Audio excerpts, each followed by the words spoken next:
Welcome to క్యూఎన్క్యూ exams. Andhra Pradesh high court 2026కి సంబంధించి ఎవరైతే ఈ ఎగ్జామ్కి ప్రిపేర్ అవుతున్నారో మరి ఈజీగా జాబ్ తెచ్చుకోవాలి అంటే మనం ఫోకస్ చేయవలసిన ముఖ్యమైన టాపిక్స్ ఏంటి అనేది మనం ఈ వీడియోలో చూద్దాం.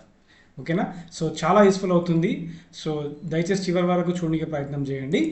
Okay, right. ఈ హైకోర్టు సంబంధించి మనకు ఇందులో 2 రకాల కేటగిరీస్ వేకెన్సీస్ ఉన్నాయి. ఓకేనా? ఇందులో section officer, assistant librarian, librarian grade 2 and assistants, examiner and office subordinate. Okay, ఈ రకాలకు సంబంధించిన పోస్టుల గురించి మనం చూసినట్టయితే వీళ్ళకి ఫైనల్ మెరిట్ ఎలా ఉంటుందంటే వీళ్ళకి మనకు 80 మార్క్స్కి చొప్పున మనకు ఎంత ఎక్కువ మార్క్స్ తెచ్చుకుంటే అంత మంచిది. అదేవిధంగా వీళ్ళకు ఎగ్జామినేషన్ సిబిటి మోడ్లో ఉంటుంది అండ్ ఇక్కడ వీళ్ళకు నార్మలైజేషన్ కూడా వీళ్ళకి వాల్యూ అవుతుంది. ఓకే, మరి senior system officer, computer operator, stenographer UD and stenographer, typist, copyist, data entry operator and computer operator. వీరికి మాత్రం నార్మలైజేషన్ అసలు వర్తించదు. వీళ్ళకు ఫైనల్ మెరిట్ ఎలా ఇస్తారంటే కేవలం స్కిల్ టెస్ట్ ఆధారంగానే వీళ్ళకు ఫైనల్ మెరిట్ తీయడం జరుగుతుంది, only based on skill test. Okay, మరి ఈ స్కిల్ టెస్ట్ వీరు షార్ట్ లిస్ట్ అవ్వాలి అంటే ఖచ్చితంగా వీళ్ళు ఎగ్జామినేషన్లో వీళ్ళు మినిమం క్వాలిఫై మార్క్స్ తెచ్చుకోవాలి. మినిమం క్వాలిఫై మార్క్స్ అంటే ఫర్ అన్రిజర్వ్ కేటగిరీ అయితే వారికి 30 మార్క్స్ రావాలి out of 80 and OBC category వాళ్ళకైతే 28 మార్కులు రావాలి out of 80 and SC ST candidates మాత్రం 24 మార్కులు రావాలి. ఓకేనా? ఖచ్చితంగా మీరు ఈ మార్క్స్ తెచ్చుకొని ఉంటేనే మిమ్మల్ని అప్పుడు స్కిల్ టెస్ట్కి తీస్తారు. ఫైనల్ మెరిట్ అనేది మీరు స్కిల్ టెస్ట్లో చేసిన పర్ఫార్మెన్స్ మీద ఆధారపడి ఉంటుంది. ఓకే, మరి section officer, assistant librarian, librarian grade 2 మరి ఎగ్జామినర్ అండ్ సబార్డినేట్. వీటికి సంబంధించి ఎగ్జామినేషన్ అనేది మీరు ఎగ్జామ్లో ఎంత ఎక్కువగా చదివి, ఎంత ఎక్కువగా మంచి క్వశ్చన్స్ అటెంప్ట్ చేసి, ఎంత ఎక్కువగా మార్క్స్ తెచ్చుకుంటారో అప్పుడు మాత్రమే మీ యొక్క సెలెక్షన్ అనేది మీ చేతిలో ఉండబోతుంది. ఓకేనా? మనం పూర్తిగా తెలుసుకున్నాం మరి ఎక్కడ ఫోకస్ చేయాలి ఏంటిది. ఈ రకాల కేటగిరీ అప్లై చేసిన వాళ్ళు, అదేవిధంగా ఈ రకాల కేటగిరీ వారు అప్లై చేసిన వారు మనకున్న సిలబస్లో ఎక్కడ ఎక్కువ ఫోకస్ చేస్తే మనము ఈజీగా ఈ జాబ్ తెచ్చుకోగలుగుతాం అనేదాన్ని మనం ఈ వీడియోలో నేర్చుకుంటాం. ఓకేనా? రైట్. మొదటిగా జనరల్ నాలెడ్జ్. ఈ జనరల్ నాలెడ్జ్ నుంచి మనకు 40 మార్కులు రాబోతుంది. ఓకేనా? మరి ఎగ్జామినేషన్లో నెగిటివ్ మార్కింగ్ ఉందా అంటే నెగిటివ్ మార్కింగ్ లేదు. అయినప్పటికీ పేపర్ అనేది కూడా సులువుగా వస్తుందా అంటే మనం ఎక్స్పెక్ట్ చేయలేం. సులువుగా ఎట్టి పరిస్థితిలో రాదు. ఓకే, కఠినత్వం ఖచ్చితంగా ఉండబోతుంది. Okay, right. మొదటగా మీరు ఈ జనరల్ నాలెడ్జ్లో ఎక్కువగా చదవాల్సిన అంశాలు ఇండియన్ హిస్టరీ మీద ఫోకస్ చేయండి, తర్వాత ఇండియన్ పాలిటీ మీద ఫోకస్ చేయండి, ఇండియన్ జాగ్రఫీ. ఈ 3 సబ్జెక్ట్స్ చాలా చాలా ఇంపార్టెంట్. ఈ 3 సబ్జెక్ట్స్లు అత్యధికంగా వెయిటేజ్ కలిగి ఉంది ఈ 40 మార్క్స్లో. ఓకేనా?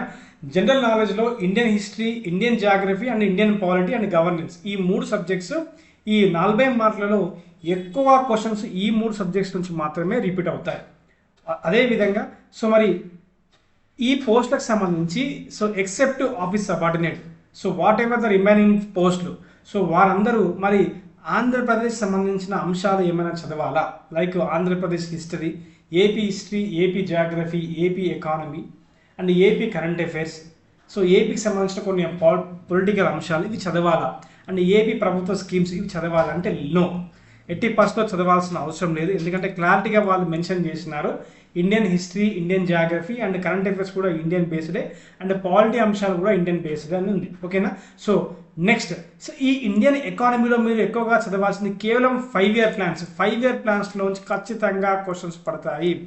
మనం ఏమంటాం, పంచవర్ష ప్రణాళికలు అంటాం కదా.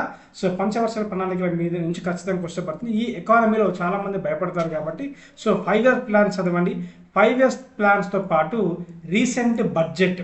ఓకే, రీసెంట్ బడ్జెట్ గురించి నేర్చుకోండి అండ్ ఈ రీసెంట్ బడ్జెట్లో కొంచెము ఏపీకి చేసిన మేలు. ఓకే, ఈ బడ్జెట్లో ఆంధ్రప్రదేశ్ ప్రభుత్వానికి కేటాయించినవి ఏంటి, ఏమేమి కేటాయించినారు, ఆ కేటాయించిన వాటి గురించి కూడా మీరు నేర్చుకోవాల్సి ఉంటుంది. ఓకేనా? నెక్స్ట్ తర్వాత ఈ కరెంట్ అఫైర్స్ గురించి మీకు కుదిరితే 3 లేదా 4 క్వశ్చన్స్, అంతకుమించి ఎక్కువగా రావండి. కరెంట్ అఫైర్స్లో 3 లేదా 4 క్వశ్చన్స్, అంతకుమించి ఎక్కువ రావు ఈ 40 క్వశ్చన్స్లో. Okay, right. Next science. సైన్స్లోంచి కూడా మనకి ఇందులో 3 సబ్జెక్ట్స్ దాగి ఉన్నాయి. ఒకటి ఫిజిక్స్ ఉంది, తర్వాత కెమిస్ట్రీ ఉంది, తర్వాత బయాలజీ ఉంది. ఓకేనా? సో ఈ ఫిజిక్స్, కెమిస్ట్రీ, బయాలజీలో మీరు సో ఈ బయాలజీలో కూడా మరీ అంతగా ఎక్కువగా చదవాల్సిన అవసరం లేదు. ఇవి కూడా కొంచెం మరీ డెప్త్గా అవసరం లేదు. సో ఎంత అవసరమో అంత మటుకే చదివితే సరిపోతుంది. ఫిజిక్స్ కానీ, కెమిస్ట్రీ కానీ అండ్ బయాలజీ కానీ. సో బయాలజీలో మీరు ఎక్కువగా విటమిన్స్ మీద, కొన్ని డిసీజెస్ మీద, కొన్ని ఫిజిక్స్లో కొన్ని సైంటిఫిక్ ఇన్స్ట్రుమెంట్స్, వాటి యొక్క ఇన్వెంటర్స్ ఎవరు, సో రేడియో యాక్టివిటీ గురించి, ఓకే, వాటి గురించి నేర్చుకుంటే సరిపోతుంది. నెక్స్ట్ ఈ కెమిస్ట్రీలో మీరు కొన్ని రసాయన నామాలు ఉంటాయి కదా, like baking soda, washing soda, okay, like plaster of Paris, వాటికి సంబంధించిన అంశాల గురించి, తర్వాత పిహెచ్ వాల్యూస్ గురించి ఉంది. PH values, acids, bases, pH values, వాటి మీద గురించి చదవండి. ఓకే, మరీ ఇన్డెప్త్గా చదవాల్సిన అవసరం లేదు. దయచేసి గుర్తుపెట్టుకోండి, this is high court exam. Okay, and polity గురించి దగ్గరగా పాలిటీలో 8 నుంచి 10 క్వశ్చన్స్ వరకు వెళ్తాయి. పాలిటీలో ఖచ్చితంగా 8 నుంచి 10 వరకు పాలిటీ క్వశ్చన్స్ మనం ఎక్స్పెక్ట్ చేయొచ్చు. ఎందుకంటే దిస్ ఈజ్ హైకోర్టు ఎగ్జామ్ కాబట్టి, హెచ్సి హైకోర్టు ఎగ్జామినేషన్ కాబట్టి, సో పాలిటీ మీద మినిమం మీకు అవగాహన ఉండాలి కాబట్టి ఖచ్చితంగా ఆ పాలిటీ నుంచి క్వశ్చన్స్ ఎక్కువగా పడతాయి.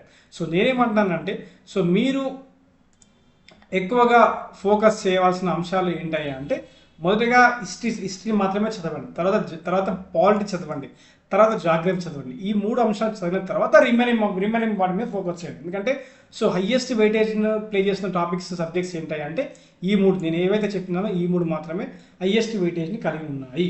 Okay, right. తర్వాత ఆర్ట్స్ అండ్ కల్చర్. ఓకే, ఈ ఆర్ట్స్ అండ్ కల్చర్ కూడా ఇంపార్టెంటే.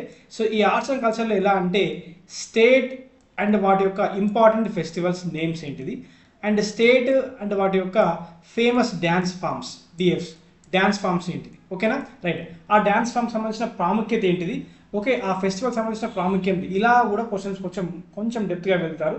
అలా కూడా నేర్చుకోవడానికి ప్రయత్నం చేయండి. ఓకేనా, right. Next so mental ability నుంచి మనకు 40 క్వశ్చన్లు ఉన్నాయి. ఓకే, సో మెంటల్ ఎబిలిటీ 40 క్వశ్చన్లు ఉన్నాయి. నేనేమో ఇక్కడ ఇది మాత్రం అన్నీ నేర్చుకోవాల్సింది. మెంటల్ ఎబిలిటీలో ఈ సబ్ టాపిక్స్ 9 ఏవైతే ఈ 9 సబ్ టాపిక్స్ ఉన్నాయో, ఈ 9 సబ్ టాపిక్స్ మీరు ఖచ్చితంగా కంప్లీట్ చేయాల్సిందే. ఓకే, ఈ 9 సబ్ టాపిక్స్ మీరు ఖచ్చితంగా కంప్లీట్ చేస్తే మీరు 35+ ఈజీగా తెచ్చుకోవచ్చు. ఎందుకంటే ఇది మనకు స్కోరింగ్ సబ్జెక్ట్, ఇందులో అర్థమెటిక్ లేదు, కేవలం ఇది రీజనింగ్ సంబంధించిన అంశాలే కాబట్టి. ఓకేనా, ఇది కేవలం రీజన్కి సంబంధించిన అంశాలే కాబట్టి సో ఈజీగా నేర్చుకోవచ్చు, చాలా బాగుంటుంది, నేర్చుకోవడానికి ప్రయత్నం చేయండి. సో ఈ 9 సబ్ టాపిక్స్ మీరు మెంటల్ ఎబిలిటీ సబ్జెక్ట్స్లో మీరు నేర్చుకుంటే 35+ స్కోర్ చేయవచ్చు. ఓకేనా, రైట్. ఓకే, సో మన యాప్లో సో ఆంధ్రప్రదేశ్ హైకోర్టు సంబంధించి so general knowledge 40 marks content and mental ability 40 marks content, అదేవిధంగా టెస్ట్ సిరీస్. ఓకే, సో ఏదైతే ఫుల్ గ్రాండ్ టెస్ట్ 80 మార్క్స్ చొప్పున మీకు దాదాపుగా ఒక 15 టెస్టులు నిర్వహించడం జరుగుతుంది. ఈ ఖచ్చితంగా ఈ టెస్ట్ అటెంప్ట్ చేసి మీరు ఎగ్జామ్కి వెళ్ళచ్చు, చాలా యూస్ఫుల్ అవుతుంది మీకు ఎగ్జామినేషన్ 100%. అదేవిధంగా స్టూడెంట్ ఫ్రెండ్లీ పీడిఎఫ్స్. ఓకే, చాలా ఇంపార్టెంట్. ఈ స్టూడెంట్ ఫ్రెండ్లీ పీడిఎఫ్ మెటీరియల్స్ మీకు చాలా హెల్ప్ఫుల్ అవుతుంది దిస్ పర్టికులర్ హైకోర్టు ఎగ్జామినేషన్. ఓకేనా, సో చాలా యూస్ఫుల్ అవుతుంది 100%, అందులో ఎటువంటి సందేహం లేదు. మీకు ఈ ఫుల్ కోర్సు, ఈ థియరీ క్లాసెస్ అనేవి మీకు ఏ మీడియంలో ఉంటాయంటే ఇంగ్లీష్ మీడియంలో సపరేట్గా ఉంటుంది అండ్ తెలుగు మీడియంలో సపరేట్గా ఉంటుంది. ఓకేనా, సో మీరు ఈ ఇంగ్లీష్ మీడియం వాళ్ళు ప్రిపేర్ అవ్వచ్చు ఈ బ్యాచ్ తీసుకొని, తెలుగు మీడియం వాళ్ళు కూడా ఇదే బ్యాచ్ తీసుకొని మీకు ప్రిపేర్ అవ్వచ్చు. క్లాసెస్ మీకు తెలుగులో చెప్తారు, అదేవిధంగా ఇంగ్లీష్లో కూడా చెప్తారు, ఎటువంటి లాంగ్వేజ్ బ్యారియర్ అస్సలు ఉండదు. ఓకేనా, రైట్. చాలా హెల్ప్ఫుల్ అవుతుందండి. ఇందులో మీకు ఫుల్ థియరీ క్లాసెస్తో పాటు మీకు test series plus PDF materials which are student friendly, very important. ఒక ఆస్పిరెంట్స్కి కన్ఫ్యూజ్ కాకుండా ఈజీగా సులువుగా ఎగ్జామినేషన్కి బిఫోర్ క్విక్ రివిజన్ కూడా కావాలి. ఎందుకంటే సో చాలా కష్టపడతారు, ఒక 6 days, ఒక 45 to 60 days కష్టపడిన తర్వాత మళ్ళీ ఆ శ్రమపడిన కష్టం మొత్తం మీకు ఒక వెరీ షార్ట్ పీరియడ్ ఆఫ్ టైంలో క్విక్ రివిజన్ అవ్వాలి. అలా అయితేనే మీరు ఎగ్జామ్లో చక్కగా పర్ఫామ్ చేయగలుగుతారు, సో జాబ్ ఈజీగా పొందగలుగుతారు. కాబట్టి ఈ స్టూడెంట్ ఫ్రెండ్లీ పీడిఎఫ్స్ అనేది చాలా ఇంపార్టెంట్. సో ఇవి కూడా మనం ఇదే బ్యాచ్లో మీకు అందిస్తున్నాం. ఓకేనా, రైట్. ఓకే, ఏమైనా సందేహాలు ఉంటే ఇక్కడ నెంబర్ కూడా ఇస్తున్నారు, మీరు ఆ నెంబర్ కూడా కాల్ కూడా చేయొచ్చు. ఓకేనా, రైట్. సో మరి ఈ బ్యాచ్లో ఎలా ఎన్రోల్ అవ్వాలి, ఎలా జాయిన్ అవ్వాలి అంటే గూగుల్ ప్లే స్టోర్లోకి వెళ్ళండి, అక్కడ నుంచి QNQ ఎగ్జామ్స్ అని టైప్ చేస్తే మీకు ఇలా యాప్ లోగో కనబడుతుంది. మీరు యాప్ని ఇన్స్టాల్ లేదా డౌన్లోడ్ చేసుకోండి. సో డౌన్లోడ్ చేసిన తర్వాత మీ మొబైల్లో ఫస్ట్ రిజిస్టర్ అవ్వండి. రిజిస్టర్ అయిన తర్వాత ఆల్ కోర్సెస్ అనే ఐకాన్ ఉంటుంది. ఈ ఐకాన్ మీద క్లిక్ చేస్తే మీరు బ్యాచ్లో జాయిన్ అవ్వచ్చు. ఫస్ట్ మీరు ఏమవ్వాలి, ఇన్స్టాల్ చేసుకున్న తర్వాత రిజిస్టర్ అవ్వాలి. సో ఈ రిజిస్టర్ అయ్యేటప్పుడు దాంట్లో మీ బేసిక్ డీటెయిల్స్ అండి, అందులో బేసిక్ డీటెయిల్స్ ఉంటాయి. మీ యొక్క నేము, ఓకే, సో మీ యొక్క నేము, మీ యొక్క మొబైల్ నంబర్, అదేవిధంగా మీ యొక్క స్టేట్, అంతే మీ యొక్క బేసిక్ డీటెయిల్స్. తర్వాత ఒక చిన్న పాస్వర్డ్ ఉంటుంది. పాస్వర్డ్ మీరే క్రియేట్ చేసుకోవాలి మీ ఓన్గా, ఈజీగా గుర్తుండిపోయే విధంగా మీ యొక్క నేమ్తోని ఒక నెంబర్స్ ఏదో పెట్టేసుకొని క్రియేట్ చేసుకొని, తర్వాత ఆల్ కోర్సెస్ రిజిస్టర్ అని ఉంటుంది. సో రిజిస్టర్ అని ఉంది, ఒక నిమిషం అండి, రిజిస్టర్ అని ఉంటుంది. ఓకే, సో ఇది వన్స్ రిజిస్టర్ మీద కంప్లీషన్ అయిపోతే అప్పుడు మీకు ఇలా ఓపెన్ అవుతుంది. అప్పుడు ఓపెన్ అయిన తర్వాత మీరు ఏం చేస్తారంటే, అప్పుడు ఓపెన్ అయిన తర్వాత డైరెక్ట్గా మీరు ఆల్ కోర్సెస్ అని ఉంటుంది కదా, దీని మీద మీరు క్లిక్ చేస్తే డైరెక్ట్గా మీకు ఈ బ్యాచ్ కనబడుతుంది. మీరు ఈజీగా బ్యాచ్లో జాయిన్ అవ్వచ్చు. చాలా తక్కువ ప్రైస్కి మనము మంచి హైలీ క్వాలిటీ కంటెంట్ మీకు 100% ఎగ్జామినేషన్లో ఉపయోగపడే విధంగా బ్యాచ్ ఇస్తున్నాము. దయచేసి ఎన్రోల్ అవ్వడానికి ప్రయత్నం చేయండి. ఓకేనా? So this is today's information అండి. Thank you for watching. So ఎవరైతే సందేహాలు ఉన్నాయో అక్కడ నెంబర్ కూడా ఇచ్చినా, దయచేసి మీరు అక్కడ కాల్ చేసుకోవచ్చు. Thank you very much. Have a nice day. And కొత్తగా చూస్తున్న మన ఛానల్ని సబ్స్క్రైబ్ చేసుకోండి.